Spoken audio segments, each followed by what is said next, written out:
You have been told the artificial intelligence revolution is a software story, a story of clever algorithms and ever larger datasets, happening somewhere formless, somewhere in the cloud. This is a dangerously comforting narrative. It allows us to imagine the most significant power shift in human history as something clean, abstract, and happening behind a screen. It is also fundamentally wrong. The cloud has a physical address. It has a body. It has a metabolism that runs on megawatts of power and a thirst that is measured in millions of gallons of fresh water. It has a nervous system made of fiber optic cables and a skeleton built from rare earth metals and hyperpure silicon. The struggle to own, control, and dominate this physical body is the central defining conflict of the 21st century. This is not a revolution. It is a war. It is a battle being fought not with infantry and armor, but with export controls, fabrication plants, and energy grids. The map of the world as we know it, the one defined by nation-states and historical borders, is becoming a historical document. A new map is being drawn over it, a map of power defined by one single metric: access to computation. This is the unconscious archive, and in this analysis, we will treat the rise of artificial intelligence not as a technological marvel, but as a geopolitical event on par with the invention of the atom bomb or the discovery of oil. We are not here to discuss the ethics of algorithms or speculate about a distant singularity. We are here to analyze the brutal, physical realities of this new power. We are here to map the systemic aftershocks that are already reshaping our world. Our investigation will follow the logic of this new conflict. First, we will chart the new borders of the world, tracing the emergence of a silicon curtain that divides the globe into computational empires and their digital vassals. This is a battle for the physical choke points of the semiconductor supply chain.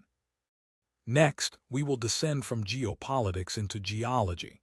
We will analyze the physics of cognition, the escalating, undeclared resource wars for the watts, water, and minerals required to sustain this new intelligence. An intelligence that is now in direct competition with humanity for the planet's finite resources. From there, we will examine the casualties. The first casualties of this conflict are not human. They are institutional. We will explore the great speed mismatch, the systemic fracturing of our governments, our legal systems, and our economic models, which were designed for a world that no longer exists. They are analog institutions in a digital age, and they are breaking under the strain. Finally, we will trace the consequences of this breakage: the mass dislocation of human labor, the weaponization of reality itself through cognitive warfare, and the birth of a new and insidious form of power: algorithmic colonialism. This is the new world order, emerging from the chaos of the old. The battle for the future is a battle for infrastructure. The lines have been drawn. The conflict has already begun. Script segment output. These three nodes, design in the US, lithography in the Netherlands, and fabrication in Taiwan, form the core territory of the new global power bloc. Around them, other nations are forced to align. South Korea with Samsung, Japan with its expertise in specialized chemicals and materials. They are crucial, but they are provinces within this computational empire. The construction of the Silicon Curtain is the first great act of this new alliance. It is a deliberate, strategic effort to formalize a new bipolar world: the compute haves and the compute have-nots. On one side are the nations within the curtain, who have access to this virtuous cycle of design and fabrication. They can build the AI models, the autonomous weapons, and the next-generation communication networks that will define power for the next century. On the other side are the nations locked out, most notably China. Their response is one of desperate, existential urgency. China is pouring hundreds of billions of dollars into a national crusade to build its own parallel semiconductor supply chain. This is not just an economic policy. It is the strategic equivalent of the Apollo program and the Manhattan Project combined. Success would mean breaking the blockade and emerging as a true peer competitor. Failure means being permanently relegated to a secondary status, a technological vassal running on the last generation's hardware. The map of power is no longer defined by who has oil fields, but by who has fabs. It is no longer about who controls the seas, but about who controls the supply chain for silicon. Alliances are being reshaped, and national budgets are being rewritten to reflect this new reality. The CHIPS Act in America, the European Chips Act, these are not industrial subsidies. They are acts of fortification, attempts to onshore or friendshore the critical infrastructure of power, to reduce the vulnerability of a supply chain stretched precariously across the globe. They are the physical act of building the silicon curtain, making it higher, stronger, and more difficult to breach.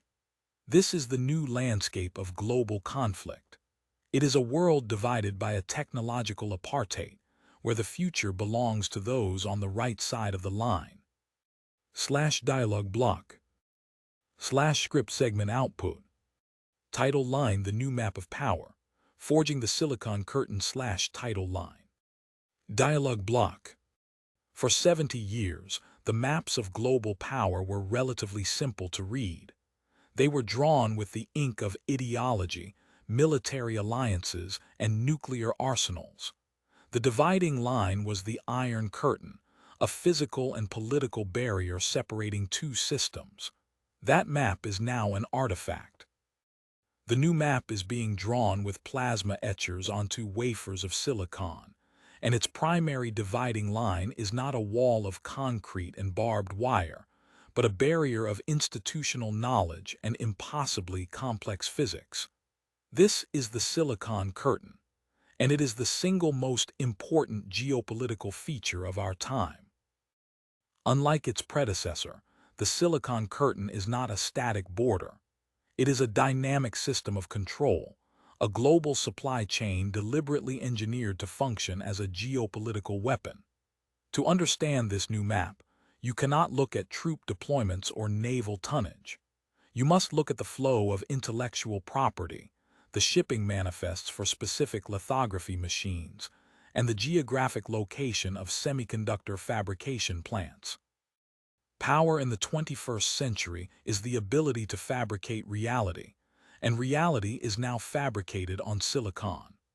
The conflict over this supply chain is a world war being fought in quiet, cleanroom laboratories and sterile corporate boardrooms.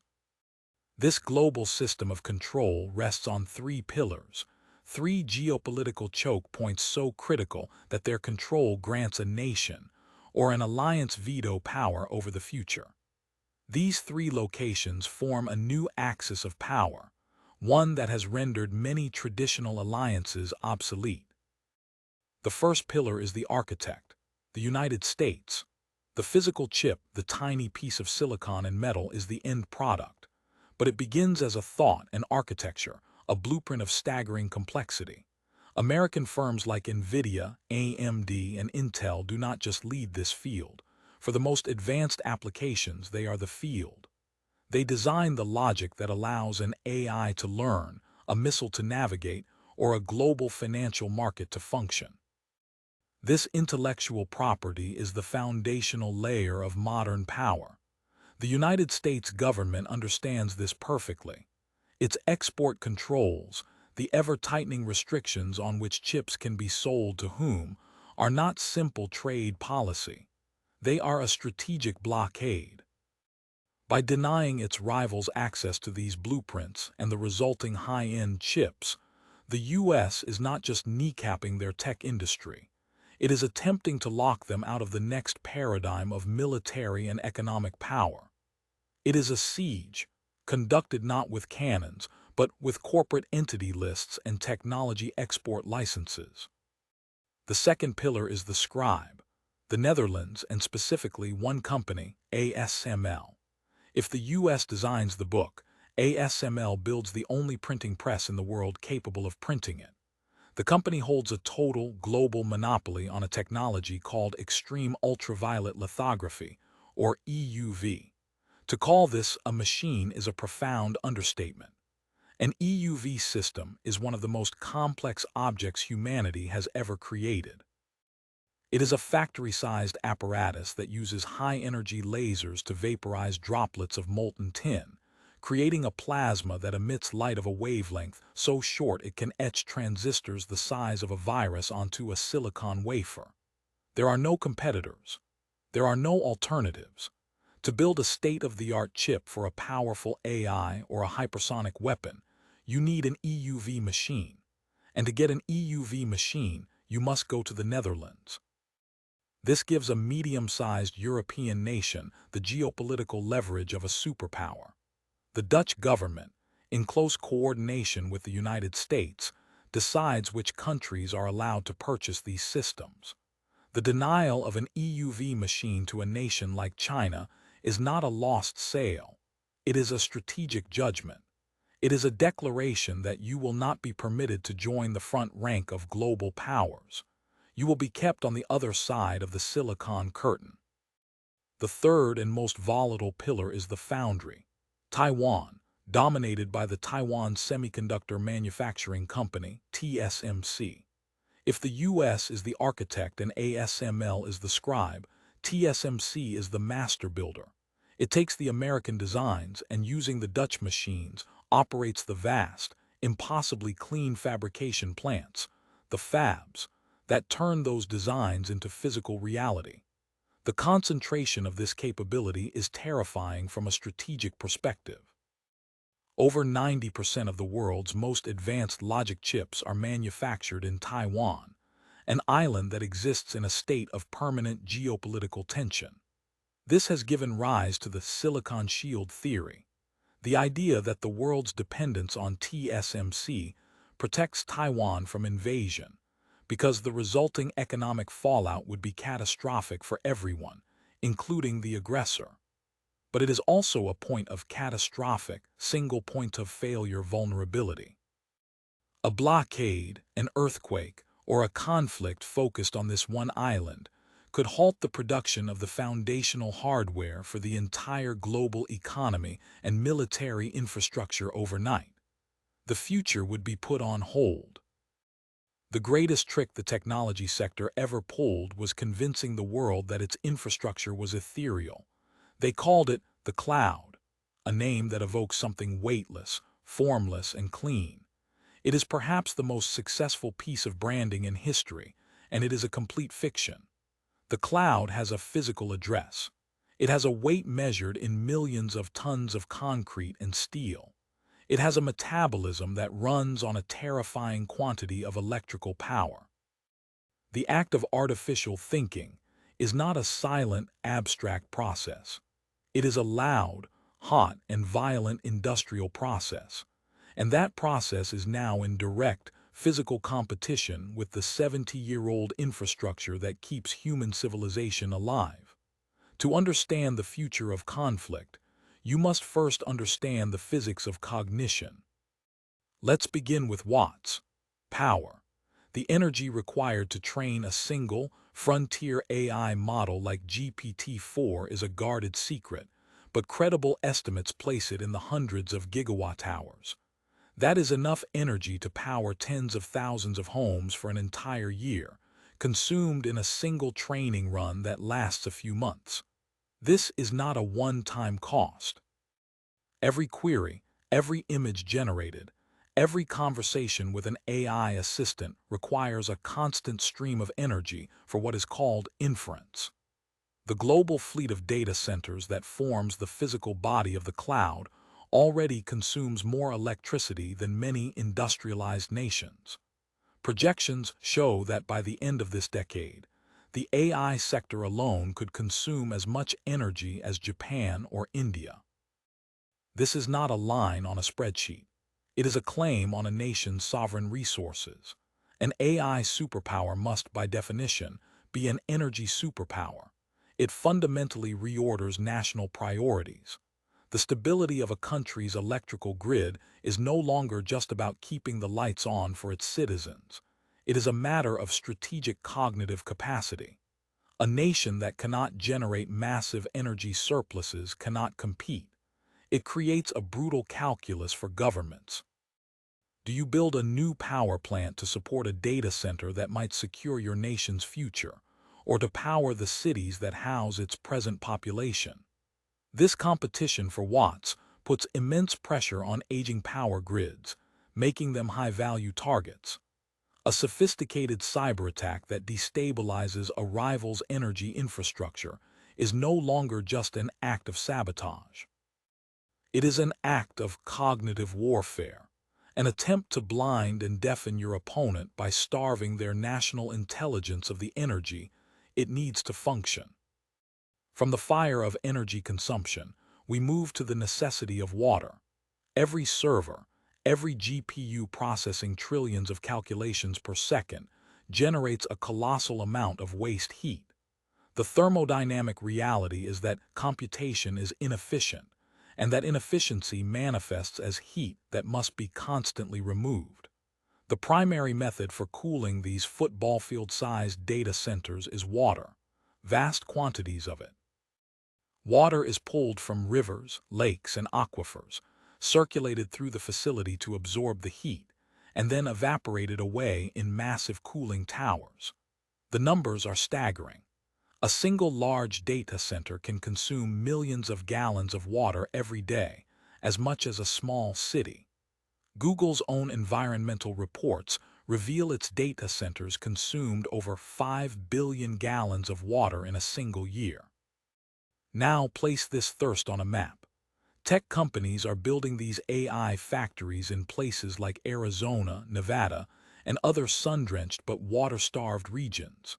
They are drawing water from the same sources, like the catastrophically overallocated Colorado River, that are needed for agriculture and human survival. This is a zero-sum game. A gallon of water used to cool a server rack to process a large language model is a gallon of water that cannot be used to grow crops or flow from a family's tap. This creates a new, invisible front of resource conflict. It is a quiet war fought in zoning board meetings and applications for water rights. It pits the promise of a digital future against the physical reality of an increasingly arid present.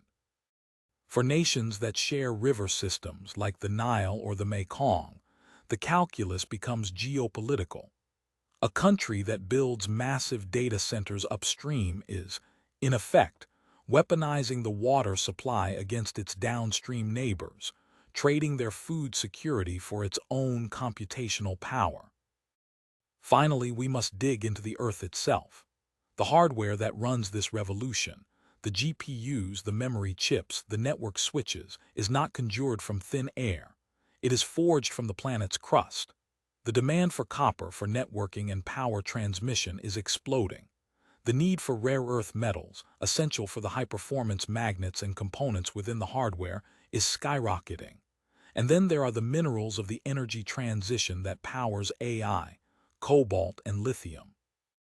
The supply chains for these materials are the new spice routes of the 21st century, and they are riddled with geopolitical risk. A vast percentage of the world's cobalt, essential for the batteries that stabilize energy grids for data centers, is mined in the Democratic Republic of Congo, a nation plagued by instability and ethical concerns. Much of the world's lithium is concentrated in a triangle spanning Argentina, Bolivia, and Chile. The global competition to secure access to these mineral deposits is a primary driver of modern foreign policy. It is a new great game, where multinational corporations and state-owned enterprises scramble to sign mining contracts and finance infrastructure, locking up the raw materials needed to build a mine. A nation's AI ambitions are therefore hostage to its ability to navigate these treacherous, often brutal, global supply chains.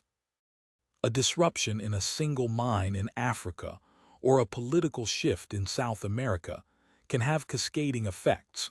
stalling the production of the very hardware that underpins national security. Watts, water, and minerals. These are the physical inputs of artificial thought. The clean, sterile world of AI is inextricably linked to the dirty, violent world of resource extraction and competition. The true cost of generating an image or asking a question is not just the electricity used, but a fraction of a river's flow, a piece of a mountain in a distant country, and a new point of friction on the geopolitical map. The AI revolution is forcing us to confront the hard, physical limits of our planet, and it is creating a new world where the wars of the future may be fought over the fundamental elements needed to sustain not one, but two intelligent species. In military strategy, there is a concept known as the OODA loop, developed by strategist John Boyd. It stands for observe, orient, decide, and act. The pilot or the army or the nation that can cycle through this loop faster than its opponent gains a decisive, often fatal, advantage. You can make a decision and execute it before your enemy has even finished processing what is happening. For the past 500 years, the institutions of the modern state, its courts, its parliaments, its bureaucracies, its armies, have evolved a particular rhythm, a human-paced OODA loop. It is deliberative, methodical, and by its very nature slow. This slowness was once a feature, not a bug. It was a safeguard against rash decisions, a buffer that allowed for stability. That era is over. Artificial intelligence does not operate on a human timescale. It operates on the timescale of silicon and electricity. And the collision between the exponential speed of machine cognition and the linear speed of human institutions is creating a speed mismatch, so profound it is causing the load-bearing structures of our society to fracture in real time. Consider the institution of law. Our entire legal framework, from copyright to liability, is built on concepts of human agency, intent, and creation. It is a system that moves at the speed of litigation, of precedent, of appeals that can take years. Now, introduce a large language model that can generate 1 million copyrighted texts in an hour. Introduce an autonomous AI agent that enters into a contract and then causes $1 billion in damages. Who is liable? The user who gave the prompt, the company that trained the model, the programmers who wrote the code, the owner of the data center where the inference was run. The legal system has no answers because it is not equipped to even ask the right questions. While lawyers and judges debate definitions of authorship from the 18th century, AI systems are creating novel legal and ethical crises at a rate of millions per second. The law has ceased to be a proactive framework for governing society. It has become a reactive, perpetually lagging chronicle of its own obsolescence. This creates a vacuum, a new Wild West, where the fastest, most powerful technological actors operate in a realm of near-total impunity, knowing the law can never catch up. This temporal paralysis extends to the battlefield and the halls of diplomacy. The traditional chain of command in a modern military is a model of the human-paced OODA loop. A satellite observes a threat. An analyst orients the data into a coherent intelligence product. A general decides on a course of action. A soldier or pilot acts. This entire process can take hours, even days.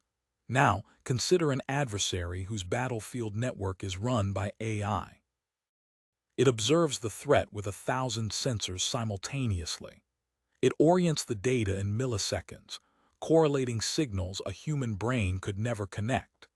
It decides on the optimal counterattack, calculating firing solutions and collateral damage probabilities instantly.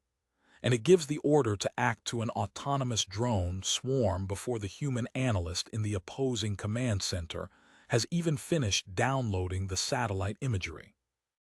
This is not a quantitative advantage. It is a qualitative one. It is the difference between a man with a spear and a man with a rifle. A military that cannot operate at machine speed will be rendered a spectator at its own destruction. This creates an irresistible, terrifying pressure to automate our own defense systems, to take the human out of the loop, simply to keep pace. The moment we do that, the OODA loop of the nation-state is no longer under human control. The decision to go to war, the most sovereign act a nation can take, is delegated to the logic of an algorithm. The same fracturing is happening in our economic and financial systems. Regulators like the Securities and Exchange Commission were designed to police markets run by humans. They investigate fraud, insider trading, and market manipulation through subpoenas, testimony, and forensic accounting, a process of months and years.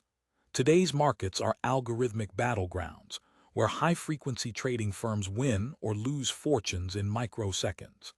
Generative AI pours gasoline on this fire. An AI can be tasked to create a synthetic corporate crisis. It can generate a fake video of a CEO announcing a disastrous earnings report, create thousands of bot accounts on social media to amplify the news, write and publish dozens of plausible-looking, but completely false articles on financial blogs, and execute a complex series of trades to profit from the resulting panic. All of this could be executed in the span of a few minutes. By the time human regulators at the SEC are aware that something is wrong, the market has crashed, the money has been laundered through a dozen cryptocurrencies, and the AI has erased its own tracks. The regulator is no longer a cop on the beat. They are a forensic archaeologist, sifting through the digital ruins long after the city has burned. This is the systemic consequence of the speed mismatch. When a society's core institutions, its legal system, its military, its regulators, are repeatedly proven to be too slow to be relevant, they suffer a catastrophic loss of legitimacy. Power abhors a vacuum, and the power that is bleeding out of these slow legacy institutions is not vanishing. It is flowing to the new entities that can operate at the speed of the problem. It flows to the handful of titanic tech corporations that own and operate the foundational AI models, who now wield more practical power to shape society than most governments. It flows to decentralized, non-state actors who can leverage these tools for their own ends. It flows to the machine itself. The state is being hollowed out, its authority bypassed, its functions outsourced. It is becoming a brittle, fragile shell, maintaining the outward appearance of power while the true mechanisms of control have moved elsewhere. This is not a problem that can be solved by forming a new government commission or passing a new law. It is a fundamental, structural failure. The operating system of human civilization was not designed for this processing speed, and it is throwing a fatal exception. The conversation about artificial intelligence and labor has been tragically shallow. It has been framed as a simple story of job loss and automation, a 21st century repeat of the Industrial Revolution. We are told that just as weavers were replaced by power looms and farmers by tractors, today's white-collar workers will be replaced by algorithms.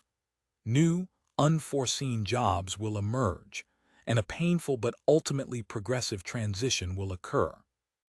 This narrative is a dangerously misleading oversimplification. The shift we are witnessing is not just another turn of the economic wheel. It is a fundamental dislocation, a systemic devaluation of the single most valuable asset of the modern state, the cognitive labor of its citizens. This is not merely an economic event. It is a political event that threatens to dissolve the very social contract that has held Western nations together for over a century. The social contract of the 20th century was a simple, powerful promise. It was an implicit agreement between the state and its citizens that went something like this. The state will provide a system of public education. You, the citizen, will invest your time and effort in this system. In exchange for this investment, you will acquire a set of cognitive skills, literacy, numeracy, critical thinking, specialized expertise, that will make you a productive member of the economy. This productivity will grant you access to stable employment, a reliable income, and the ability to build a life of dignity and security for yourself and your family. This contract was the bedrock of social stability. It was the engine of the middle class. It was the shared assumption that channeled the ambitions of millions of people into predictable, productive paths. Artificial intelligence does not just break this contract. It reveals that the terms have been unilaterally rendered null and void.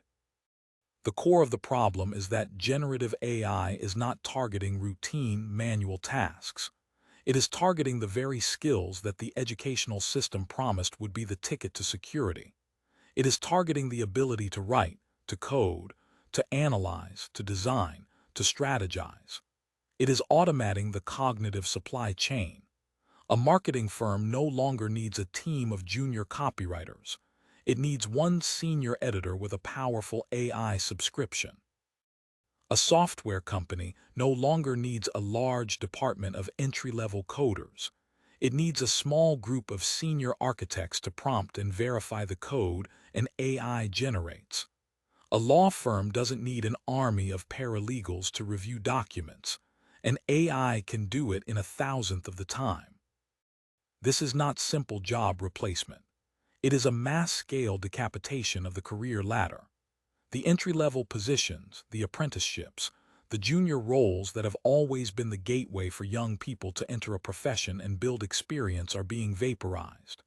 The system is being hollowed out from the bottom up. What is left is a small number of very high-skill, high-level positions for those who can operate and direct the AI, and a vast, growing chasm beneath them. We are not just creating unemployment. We are engineering a permanent state of underemployment and professional stagnation for an entire generation. The promise that a college degree is a passport to the middle class is becoming a cruel joke. The political consequences of this are an order of magnitude more dangerous than the economic ones. When a huge segment of your population, particularly the young and educated, does everything they were told was right, they studied, they worked hard, they avoided trouble, and finds that the promised reward is not there, that the system itself is rigged against them, they do not simply become disappointed. They become fuel. They become a vast reservoir of disillusionment and anger, a demographic tinderbox waiting for a spark. Their trust in the core institutions of society, government, corporations, education, evaporates. The social contract is broken, and with it, the legitimacy of the state. This creates a condition of extreme internal fragility for the nation-state. A nation with a large, cognitively skilled but economically disenfranchised population is profoundly unstable. This is not a new phenomenon in history. The social and political upheavals of the past were often driven by exactly this class of people, educated, ambitious, but blocked from opportunity. They have the skills to organize, to create propaganda, to articulate a compelling narrative of grievance. They are the raw material of revolutions and extremist movements, both left and right. A rival geopolitical power does not need to invade a country in this condition. They simply need to find and amplify the existing internal fractures.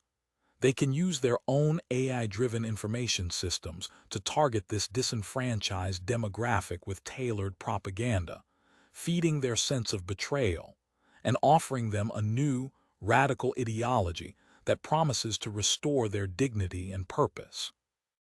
The state is not defeated by an external army.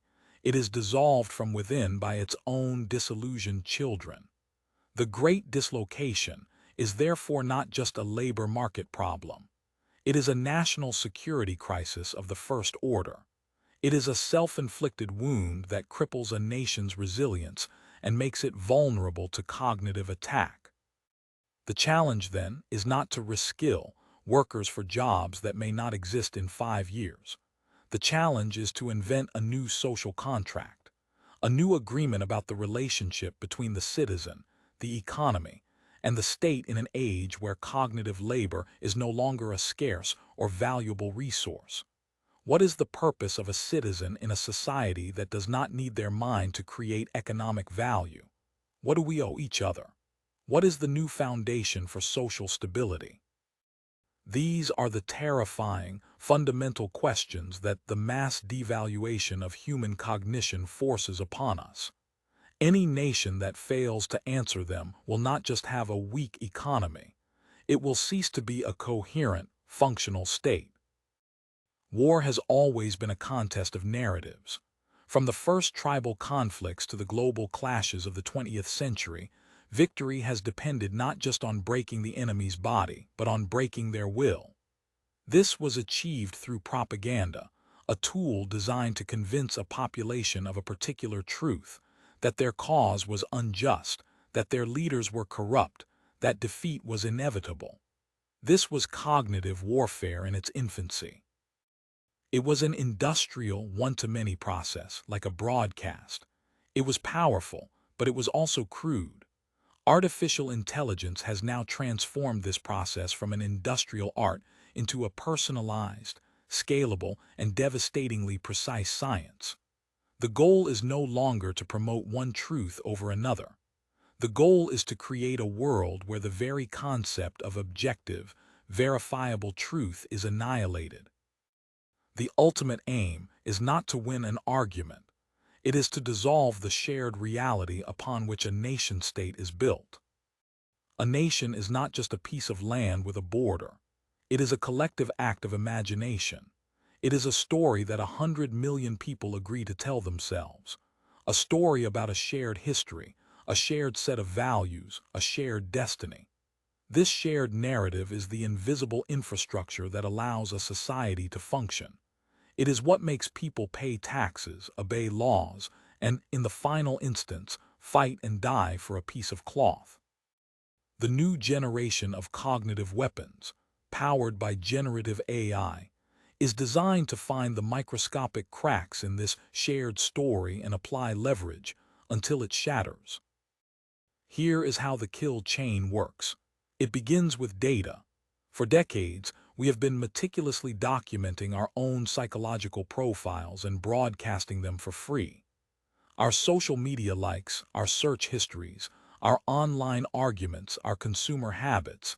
It is the most comprehensive database of human desire, fear, and prejudice ever assembled. An AI can now ingest this ocean of data and build a high-fidelity psychological model of an entire population, down to the individual citizen. It knows your specific anxieties, what kind of authority you are inclined to trust, what visual style you find compelling, and what subtle triggers will provoke an emotional response. The next step is personalized weaponization. Using this model, the AI does not create one piece of propaganda. It creates millions of unique, tailored variations. For you, it might be a deepfake video of a local politician accepting a bribe, rendered in a style that mimics your favorite news source. For your neighbor, it might be a synthetic audio clip of a scientist admitting to faking climate data. For someone else, it might be a series of hyper-realistic but entirely fabricated images showing migrants committing crimes in their town. Each piece of content is a bespoke psychological munition, designed to exploit the specific cognitive vulnerabilities of its target. It is delivered not through a state broadcaster, but through the social networks and private messaging groups that the target already trusts. The third and most crucial step is the amplification and validation loop. The AI creates networks of thousands of synthetic bot accounts that look, talk, and act like real people from the target's community. When the personalized propaganda is deployed, this synthetic chorus immediately swings into action. They share the content. They argue in the comments, providing what looks like authentic social proof. They create a false consensus, making the fabricated story seem like a widely known, if suppressed, truth. This overwhelms the natural human instinct to rely on social cues to determine what is real. If everyone in your online community seems to believe a story, your brain is hardwired to accept it, even if it contradicts all available evidence. The strategic effect of this is not to convince everyone of a single lie. It is to create a state of epistemic exhaustion. It is to make the act of determining truth so cognitively expensive, so emotionally draining, that the average person simply gives up. When you are bombarded with 1,000 conflicting realities every day, each one perfectly tailored to seem plausible, the natural human response is to retreat into the reality that is the most emotionally satisfying. You stop believing in evidence. You start believing in your tribe. This is the moment a nation-state begins to dissolve. When there is no longer a shared set of facts, there can be no meaningful national debate. There can be no consensus on policy. The very mechanism of democratic governance, which relies on citizens making informed decisions based on a common understanding of the world, grinds to a halt. The population splinters into a collection of warring information tribes, each with its own non-negotiable reality.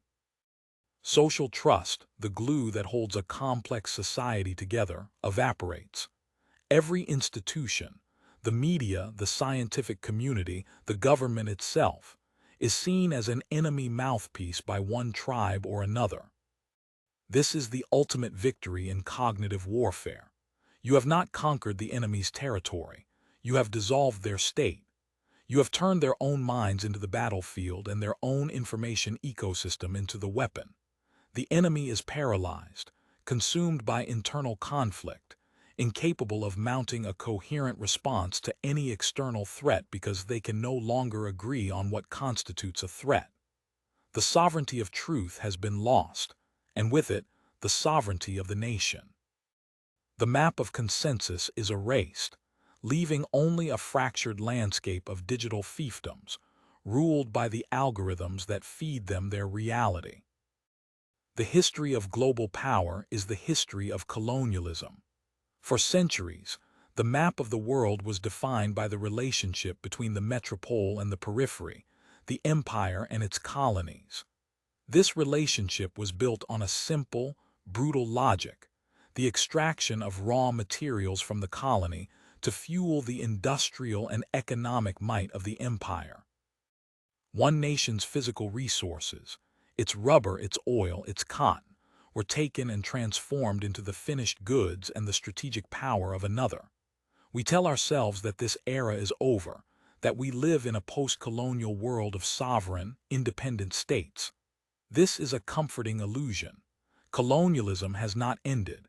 It has simply updated its operating system. The new form of imperial control is not exercised by gunboats and governors, but by algorithms and APIs. The resource being extracted is no longer physical, but cognitive. Welcome to the age of algorithmic colonialism. The foundational logic is identical to its historical predecessor. A small number of powerful states, those on the compute-have side of the Silicon Curtain, are building and consolidating control over a new, essential infrastructure: large-scale, sovereign artificial intelligence. These foundational models, trained at a cost of billions of dollars on vast repositories of data and energy, are the new industrial factories of the 21st century. They are the engines of modern economic productivity, military capability, and social organization. The vast majority of nations on Earth, the compute have-nots, lack the capital, the specialized hardware, and the energy resources to build this infrastructure for themselves. They have no choice but to import this capability. They become dependent on the AI infrastructure of a foreign power. This dependency creates a new kind of vassal state. Consider a developing nation in Africa or Southeast Asia. To modernize its economy, it needs AI. It needs it to optimize its crop yields, to manage its electrical grid, to run its logistics networks, to provide modern healthcare through diagnostic tools. Unable to build its own, it licenses a foundational model from an American or Chinese tech giant. At first, This seems like a miraculous leap forward, a shortcut to development. But the nation is, in fact, ceding sovereignty over its own operating system. The economic dependency is the most obvious. The nation's most promising startups and its most critical industries are now building their businesses on top of a foreign-owned platform. They pay a constant tribute, a tax, in the form of licensing fees and API calls, back to the imperial core. The value they create is siphoned away, not unlike the profits from a colonial mine or plantation.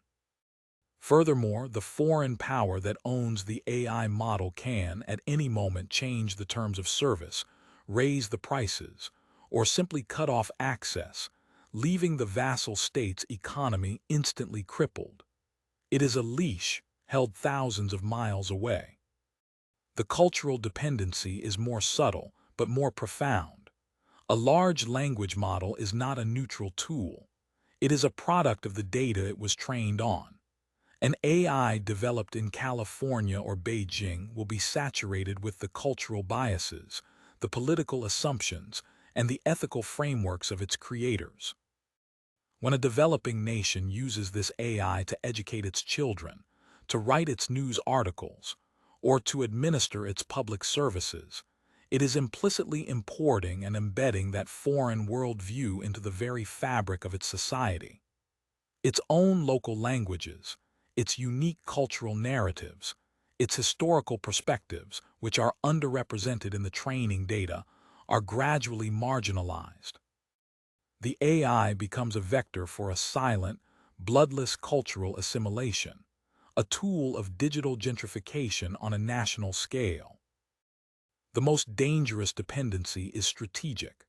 The vassal state's critical infrastructure, its power, its water, its communications, its finance, is now being managed and optimized by a black box algorithm owned and controlled by another country.